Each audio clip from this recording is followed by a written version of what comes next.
It was pouring rain and almost dawn. Remembering my phone, I pulled out the SIM card and battery and threw them in the nearest dumpster, knowing my 911 call would be easy to trace. Finally, I found a cab and went home. After paying the man in cash with my tip money, I ran upstairs, keeping an eye on the time. 3 detectives had seen me in the club, and none of Ernie's employees owed me any loyalty. It wouldn't take the police long to come looking for me. I unlocked my apartment and changed out of my wet clothes, noticing long pieces of splintered wood embedded in my bleeding side, along with the bullet. There was no time to deal with this right now, so I poured some peroxide over the injury and wrapped gauze around my torso before throwing out a fitted tank top to hold everything in place. The police were searching for Sam's killer. Hopefully, ballistics would prove I wasn't the shooter, but the realization that a cop could manipulate evidence to hide his involvement frightened me. I knew I had to run. What other choice did I have in a corrupt system where I'd either be framed for murder or killed while in custody? It was the only way I could prove my innocence. Quickly, I went through my apartment, packing the bare essentials and leaving everything out in the open that the police would search my house for. My club clothing, gun, and evidence related to Infinity. I laid my 9mm on the kitchen table, unloaded, with the partially used magazine sitting next to it. Unlocking my gun safe, I removed my secondary weapon and stowed it in the bag, and left the safe open so the investigators wouldn't break the lock. Picking up my home phone, I dialed Mark.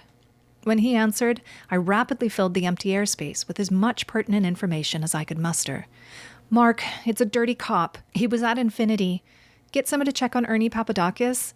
He emptied the safe before leaving, but he can vouch for me, I hope.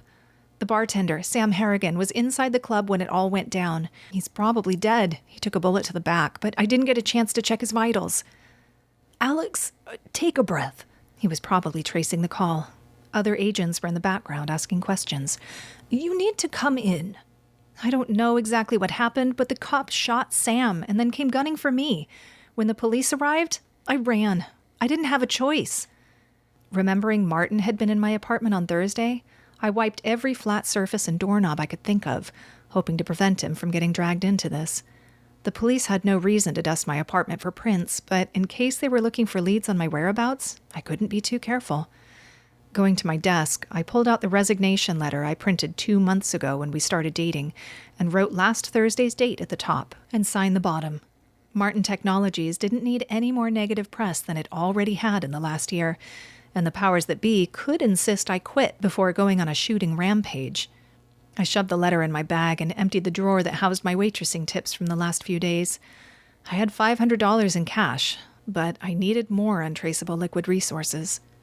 "Parker, listen to me," Mark said, calm but forceful. "You need to turn yourself in. We will get this sorted out. Running is not the answer. How many times have you said the guilty always run?" "If I turn myself in, the evidence could be influenced. He could bury me." "I'll bring you in and keep you safe. What I'm seeing doesn't read well. This is all over the wire. There's a description of you, and from the preliminary radio chatter, you're the only person of interest." "Since it's that bad, I'll have to figure something else out." I swallowed. "In case you're tracing this, I'll save you the trouble. I'm at home, but by the time you get here, I'll be long gone. Try not to trash my apartment too badly. I'll leave as much for you as I can, and be in touch when I have more." The lump returned to my throat. "Mark, buy me some time." Pushing my fingertips against my side, I felt the painful protuberance. "I've got his bullet, and I will find a way to get it to you." Leaving my phone off the hook, I grabbed my brown leather jacket and a baseball cap and fled my apartment.